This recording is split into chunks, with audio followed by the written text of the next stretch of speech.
Monsieur le Président, en cette matinée du 5 septembre 2021, nombreux concitoyens se sont réveillés, sans trop savoir que le pouvoir de Conakry avait changé de main depuis les premiers cris du coq. Un canular, se disait-on, tant la résignation face aux impairs graduels du régime défunt était devenue aux yeux de certains, une torture céleste. Pourtant, c'est bien vrai qu'Alpha Condé, l'homme qui a fait rêver toute une génération, au-delà même des frontières guinéennes, de par la justesse de sa lutte d'hier pour l'instauration de la démocratie en Guinée, s'est affaissé. Avec lui aujourd'hui, une bonne clique d'arrogants excessifs. Mais aussi un régime jugé plutôt clivant. Foncièrement clanique. Irrémédiablement autocrate. Donc, bourreau de toutes les voies dissonantes, qu'elles soient syndicales, religieuses, politiques ou issues de la société civile.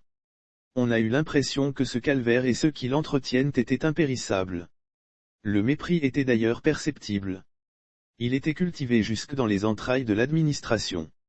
Une administration où tout fonctionnait au rythme de l'humeur du Manitou, se faisant pousser les ailes et en se bombant le torse, parce que proche de la galaxie présidentielle, donc intouchable.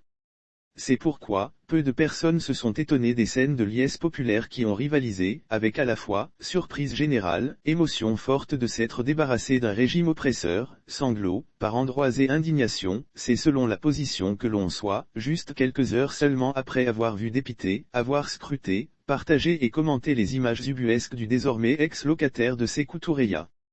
C'était, à l'évidence, des signes qui ne trompaient plus, ceux de la délivrance, pourrait-on dire. Mais aussi ceux des angoisses, de la réalité crue pour tous ceux qui se croyaient éternels. Monsieur le Président, l'euphorie inaccoutumée et les autres états d'âme non dissimulés qui ont suivi la chute d'Alpha Condé ne doivent en aucune autre raison, masquer à ce jour, ces réalités, l'impatience et les grosses attentes de la population, la jouissance d'une justice équitable, de libertés individuelles et collectives, de prospérité partagée, de culture de la méritocratie, etc., et les velléités de revanche probables de ceux qui sont encore et manifestement dans le déni absolu, mais qui affiche aussitôt sourire jaune, afin de réussir à opérer une possible forfaiture à travers une forte capacité de nuisance. Et de fait, compromettre davantage le pays. À cet égard, Monsieur le Président, un esprit de discernement s'impose à tous. Et à vous personnellement. C'est pourquoi, je vous invite à vous joindre à la majorité silencieuse, celle qui a été abusée, celle qui a payé le plus lourd tribut des déviations tous azimuts de la décennie antérieure, pour prendre part activement et en toute responsabilité historique, à la bataille qui s'ouvre, qui est avant tout la bataille de la nation.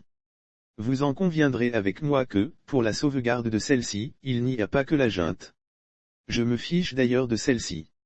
Je me fiche des anciens dignitaires qui ont maladroitement initié, perfidement accompagné et accueilli le forcing du troisième mandat.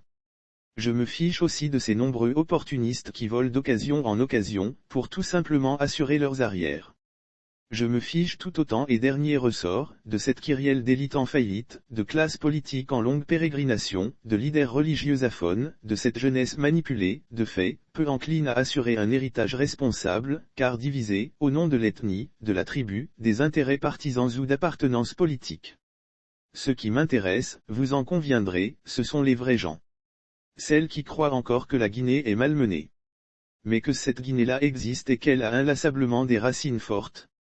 Et donc, qu'elle a toujours quelque chose à prouver, à produire surtout, pour faire émerger une nouvelle élite.